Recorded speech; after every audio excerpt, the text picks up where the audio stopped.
যে senior doctor, nurse, স্বাস্থ্যকর্মীরা আমাদের অনুপস্থিতিতে 1.5 মাস হাসপাতালগুলোতে সচল রাখলেন, মাথার ঘাম পায়ে ফেলে।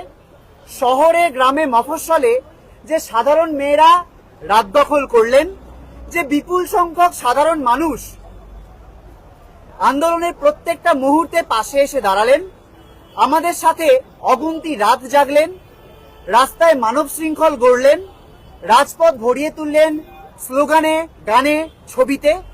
শাসকের রক্তচোখ উপেক্ষা করে যারা গ্রামে মফস্বলে রুখে দাঁড়ালেন, রুখে দাঁড়াচ্ছেন ভয়ের রাজনীতির উল্টো দিকে, যে গৃহপরিচারিকা দিদিরা, রিক্সা চালকেরা রাস্তায় নামছেন আমাদের দাবিগুলোকে সামনে রেখে, যে ডেলিভারি রাইডাররা ইনসেন্টিভের মায়া কাটিয়ে কাজ চলে যাওয়ার শঙ্কা মাথায় নিয়েও রাজপথে নামছেন, নিজেরা মিছিল করছেন। দিনভর ডেস্ক জবের পরে